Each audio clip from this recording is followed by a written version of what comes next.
Okay, so please paint us a picture of how exactly the SRC works. Right. So at the University of Pretoria, and I'll speak in this context because I cannot speak on other SRCs. I am not well enshrined with the day-to-day runnings of other institutions. At the University of Pretoria, we have a Student Representative Council, which is the largest and most recognized governing body. The student life component is organized according to a hierarchy. At the top of that hierarchy is the SRC. The SRC in of itself is composed of 12 elective portfolios. The remaining portfolios are ex-official portfolios. So the difference between the two is that elective portfolios are elected directly by the student body. Ex-official portfolios were elected, and by virtue of previous elections, by virtue of occupying certain leadership roles, they are then selected within that same group of contemporaries to go into the SRC. So an example I will give is that the SRC has a number of sub-councils. One of them is the resident sub-council that is comprised of the chairpersons for the male residences and the primarias for the female residences, which is basically a female chairperson. Right. All of them come together and form the Residence Affairs Sub-Council. They deal with just about all residence matters. They will then elect a chairperson of chairpersons and primaria of primarias. These two then go on to occupy seats in the SRC. And that's how the ex-official component works. And then the elective component is where you will see people's faces all over the campaign posters. That's where you will partake in what is referred to as a circus. That's basically where you present yourself, your vision, your dreams. We refer to it as a circus because it gets pretty wild and pretty crazy. Because I was like, okay.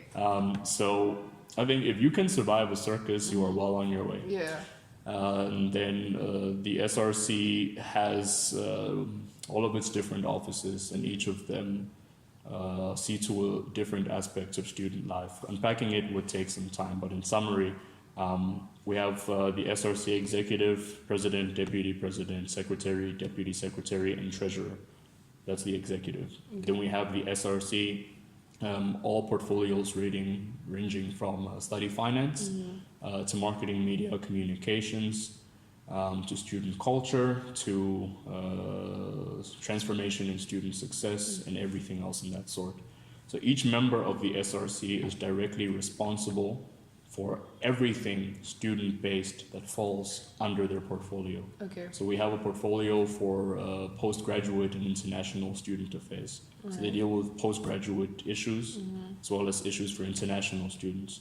For example, our international student representative, Tinashe Tutuma, this year has been working very hard on the issues that have been plaguing a lot of our international students, those from Zimbabwe, their bank accounts being frozen, unable to transfer money, negotiating with different stakeholders within the university to facilitate they being able to register and things of that nature.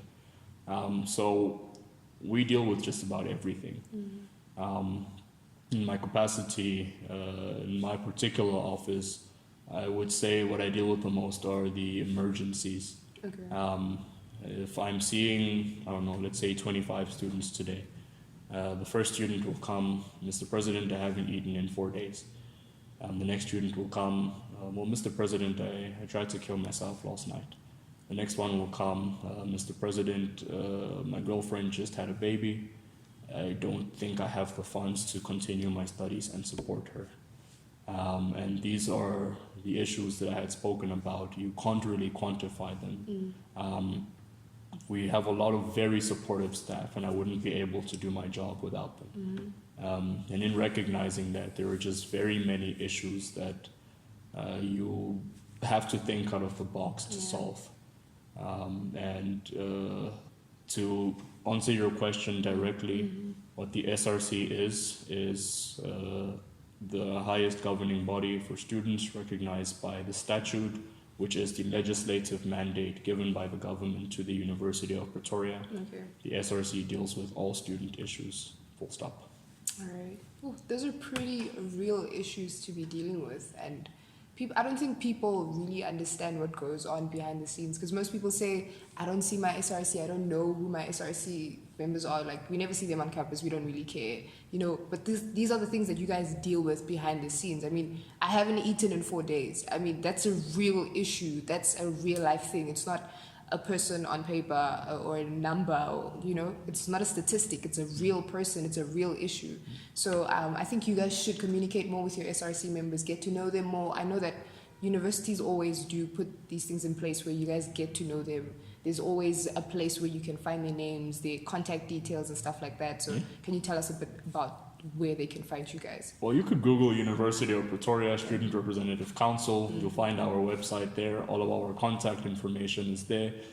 Minutes of our meetings. We also post regular updates as to when we're going to have student forums. Okay. That's basically a space where you can engage with us directly, ask the questions you want to have answered, or simply pull through at any one of our offices on campus. All right, thank you. So these are real life people, and you can go to them with your real life problems and they will give you real life solutions. I'm not campaigning on their behalf. They did not pay me to do an advert, but I'm just trying to say, I think we should remove that barrier and that thing of their, you know, that glass wall or whatever that we do to alienate ourselves from them. And they are your fellow students after all, so we should interact and engage with them much more. Another interesting component, do you know how many times people are surprised that I'm still a student? You will walk in and you will see me in office at 8 a.m. and you'll leave at 11 and I'll still be in office. And one of the biggest questions I get is, do you go to class? I also want to know whether you go to class. I should go to class more. But no, I do attend classes, take my academics very, very seriously. I'm a third-year student, final year student, first ever second-year student to be elected. And that's something that I find very funny as well. I got, someone slid into my DMs recently. Okay. And I'm wondering if you're watching. But this is a very, very highly respected individual within the space of academia. So he texts me, yo, how are you doing, Dave? Hope you're well. After your master's, what is your plan? Are you planning to go into academia? And I'm thinking I should text him back and tell him I don't have a degree yet, you know? Yeah, but I mean, that's just how well balanced it looks on the outside. Just to give you a little bit of a glimpse, you know? So that's just how we see it, honestly. I don't even understand how you're able to juggle that. But it is going to show that you can do that, you can be the president, you can be an independent candidate, and you can still be really good at, you know, your school stuff. So academics and all of that. So it's possible.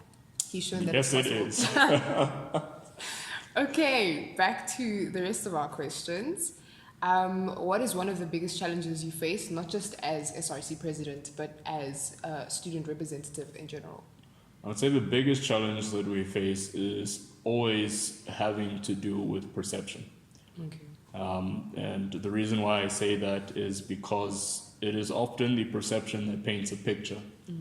Some of us, we see a picture that we like. Some of us see a picture that we don't like. Some of us see a picture that we don't necessarily understand. And when we do not understand, it becomes the unknown. And for many of us, we fear the unknown. Therefore, we do not engage with the unknown.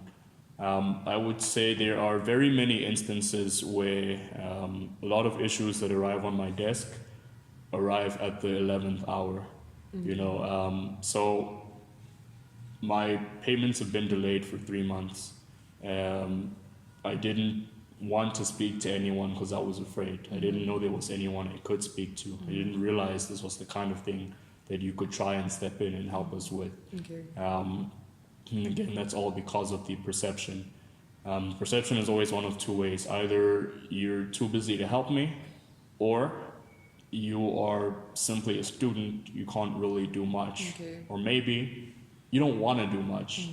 And that's always been a very interesting space to navigate. That's one of the things that we're really pushing and trying to change as an SRC, because there's always been that perception that in the SRC you become a god on campus and you can do anything and everything. That's not the case. We do have our limitations. We do have spaces where we're able to operate. But one thing that is always very, very clear, very important, very pertinent, is that we are students. We know student issues. Therefore, we know how to address student issues. And I'm very grateful to say that I think in our particular term as an SRC, this is a perception we're starting to change. No, I can see that because I'm not even at UP yet. But I do Yes. know. But I do. I can say to an extent, I am engaging with you. Besides the fact that he is my friend, which is an advantage. Just to give me a little bit of a glimpse into what you guys do. But otherwise, I can see that you guys are active and you guys are pushing. So yeah, you guys are doing great so far. I appreciate that. Again, we did not ask her to do that. But I am available. Okay. All right. So when people come to you for help, what do they usually need help with?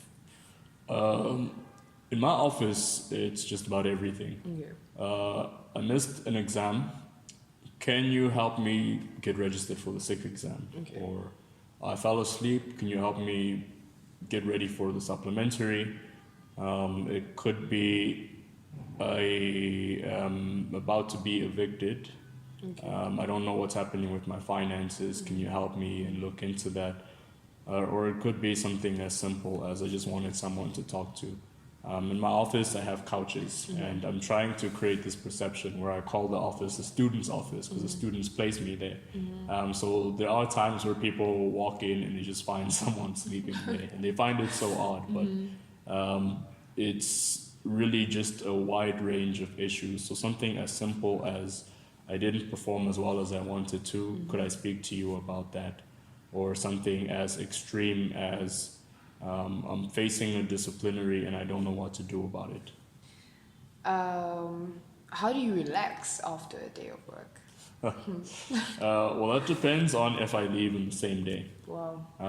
So if I do end up leaving before the next morning, one thing that I like to do is just sleep.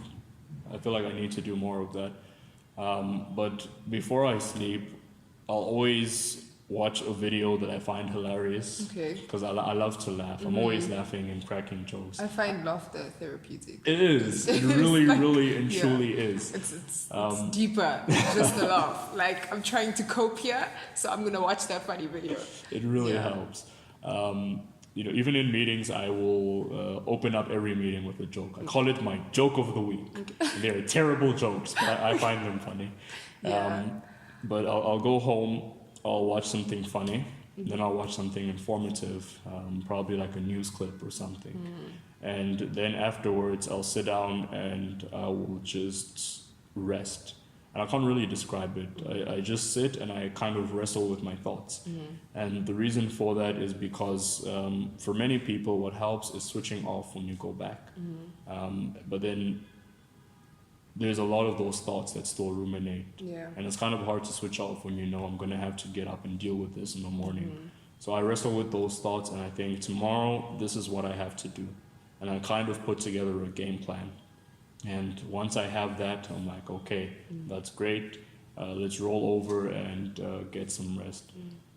One of my favorite ways to unwind is just wish I could do more of this, put on a pair of comfy pants and watch movies or series or something of that kind. I don't get enough time, but it is something I would like to do more. Okay.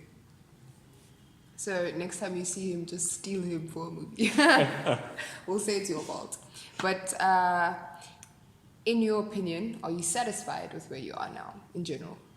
It's a really good question.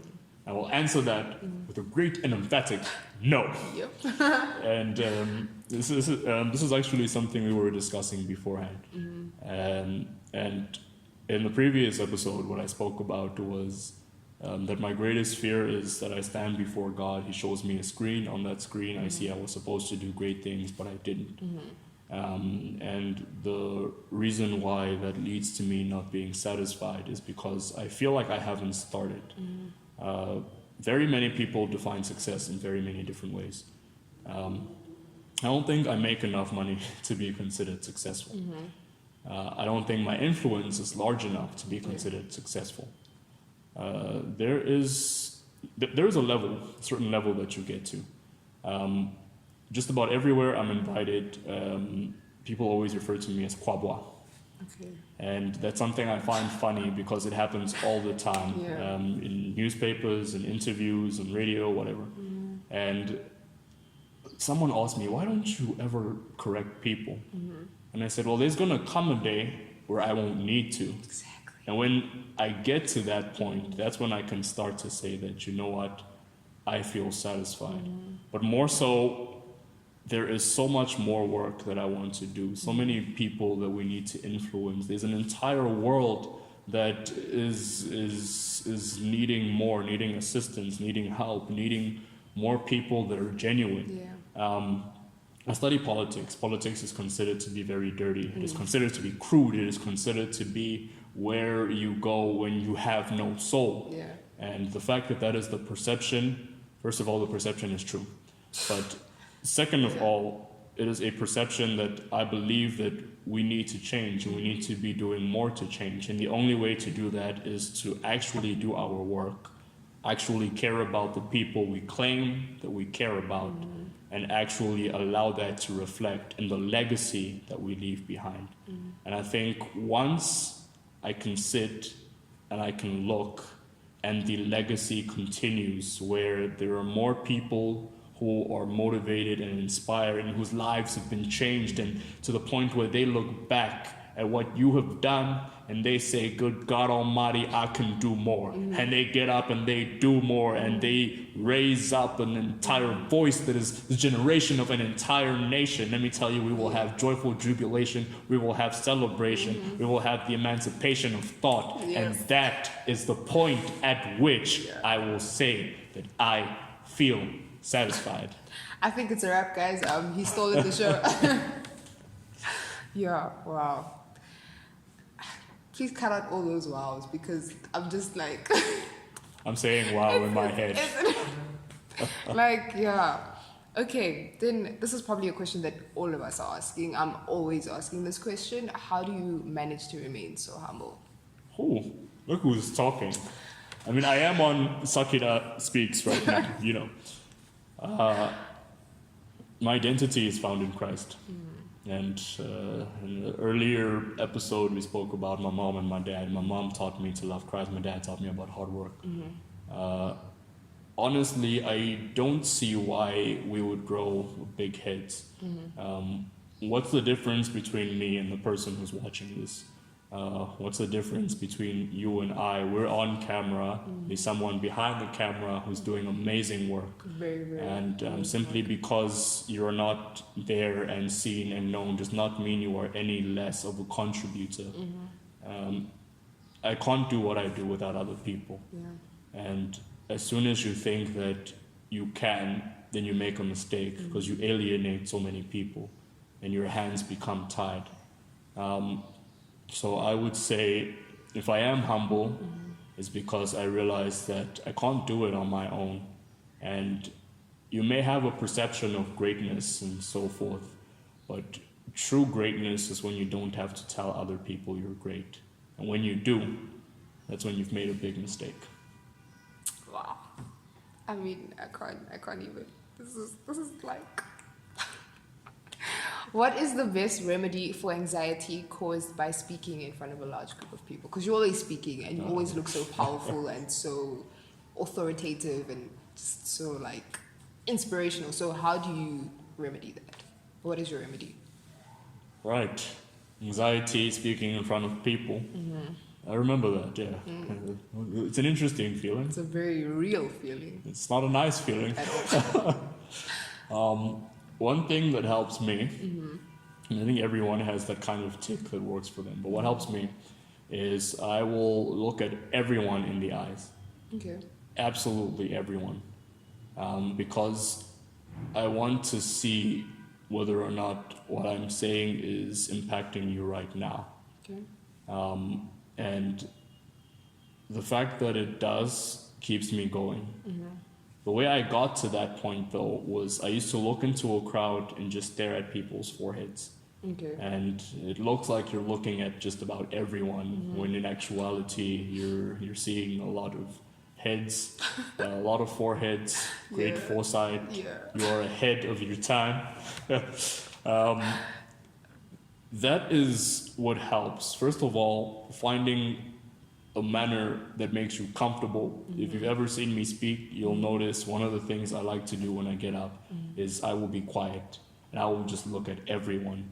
And sometimes I do this for 10 seconds, sometimes 30 seconds, sometimes 2 minutes. People are always asking me, why do you do that? And I say, well, first of all, I want to be comfortable. And second of all, I want to command attention. Because when you call someone to speak and they get on stage and they just look at you, you're wondering, why? Why is he looking at me? Exactly. Yeah. And then once I feel comfortable, it's only then that I will start to speak. So to summarize that, I like to look people in the eye. Then I feel comfortable. Then I can start to speak. Okay. Honestly, at least it's better than the whole imagine everybody in their underwear thing. I've 'Cause, tried that. really- Ooh, but it does no, not so work. it's It does not work. I feel like it will make you more nervous than you were when you stepped up there. So That's true. I don't know. I think with me, it's just you start flowing, and then it comes to you. So it's more like a start with just Oh, so build you it up just and get then- up, you and start it will speaking. continue coming to you because just like you said, when you look at people and you see how this is inspiring the person, when you see that someone is feeling this, then you're like, you know what, then maybe I am doing something right. Let me just run with it and then. She's given Just many find them. speeches also. Former head girl, by the way. But I mean, it was twice actually in my life. So I was head girl in primary school, but this is not about me, but I was head girl in primary school and in high school, and it was very different. But I mean, it was kind of like a cool goal thing. Like, can I do it? Can I not? So you can do it, and you can do it in a country which is not your own, because as you know, we are from the DRC. So, yeah. I didn't know that. I don't think I know anybody who's Really? been head person Twice. Really? Wow. It's There are impressive. levels to this game. I'm joking. But we're just trying to keep breaking boundaries and trailblazing like you were doing. And even with this, it's just to inspire everyone to say, you can do it. I never knew, I used to impersonate people. I used to imitate, well, no. What do you call this thing?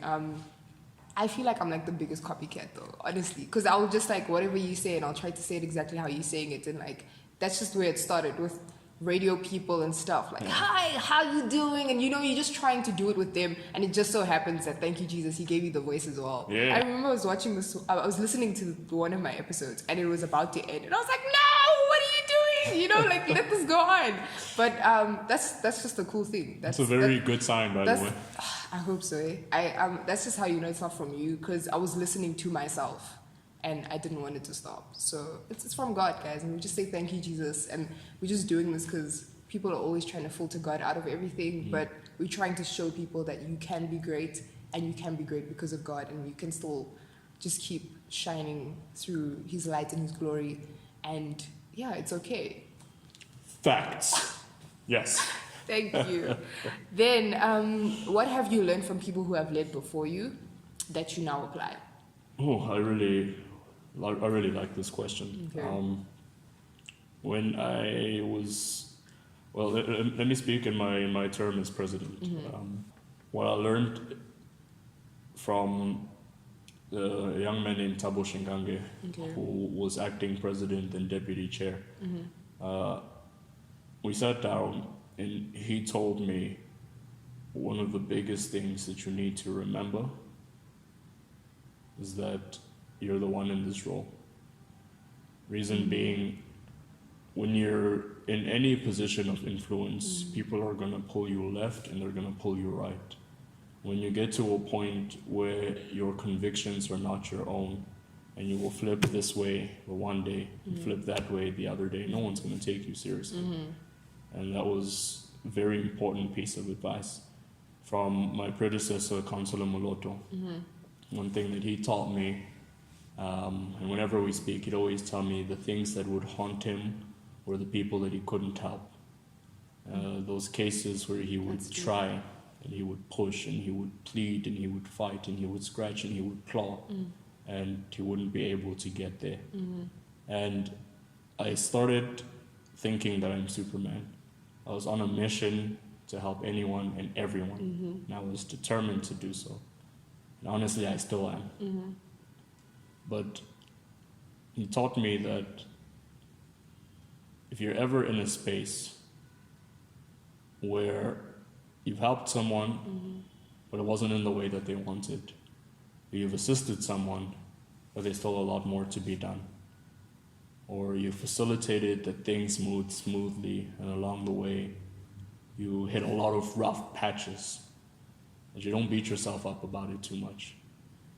Because you owe it to all of those that have put their trust in you Mm-hmm. to keep pushing, to keep trying, and to keep working hard. And when you're self-loathing, when you are depressed, it is difficult to do so. Yeah. Because instead of focusing on helping, you're focusing on why am I not helping? And then you end up helping a lot less. Mm. So I'd say from those who came before me, 2 very important lessons. Mm-hmm. Yeah, definitely something we can all apply in life. Note to self. Who is the greatest leader of all time, in your opinion? Oh, Pressure. There's pressure.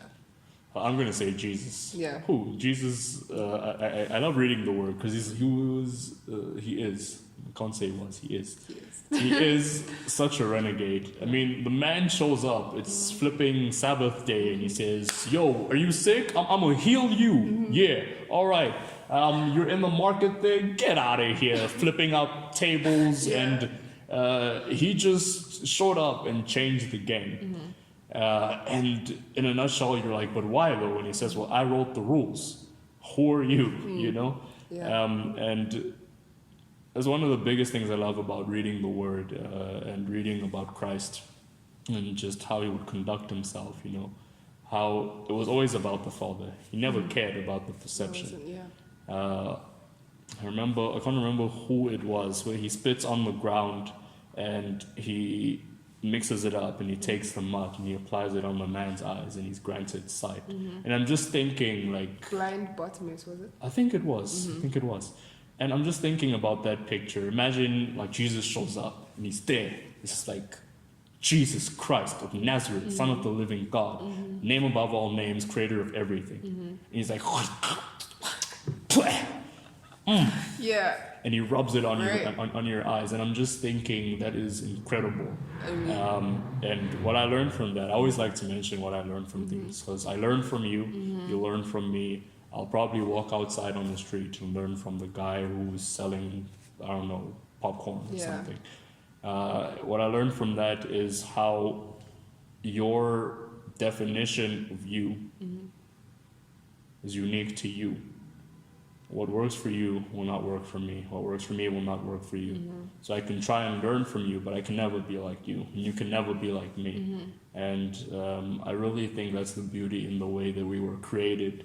But greatest leader of all time. that is your superpower after all. Yeah, So definitely. no, definitely the greatest leader of all time. I mean, like we're all following him. So I mean, it must say something. I dare anyone to come with a better answer than that. We'll see if we can top that up. What is your greatest achievement?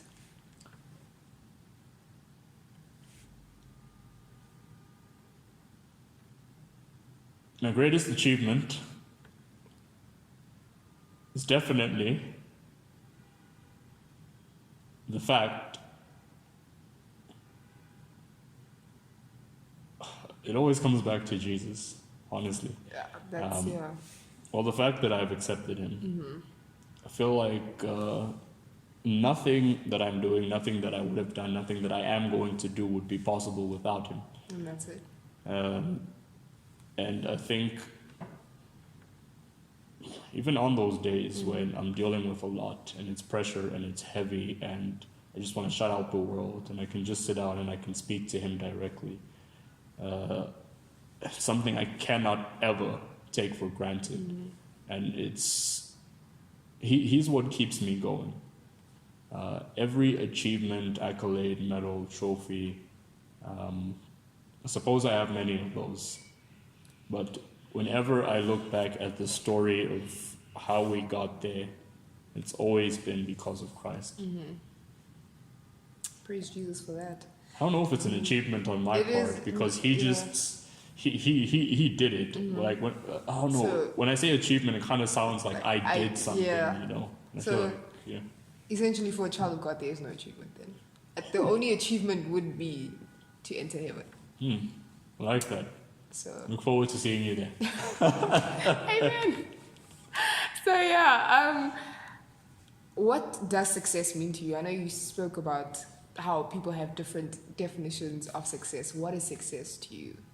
Success to me is being in a space that you enjoy what you're doing, Yeah. working towards a goal that you believe you can and you will achieve. So some people approach me and they say, well, you're so successful. And I'll ask, based on what? And they'll be like, no, you're always doing things. You get invited to meet so-and-so and go there and you get VIP this and whatnot. And they'll say, well, you're very successful. Other people will laugh at that and say, you don't earn half of what I earn. You're not successful. You are still dependent on your parents heavily. You're not successful. You didn't get married yet. You're Yeah. not successful. So I think success will go hand in hand with contentment. Because if you are chasing success, but you are not content within that success, then it is not success. It is someone else's definition that you are trying to bend your life around. And in doing so, it will always be failure, because when your success is not your own, you will always fall short. Therefore, when you are content with where you are and know where you're going, I would define that as success. Yeah.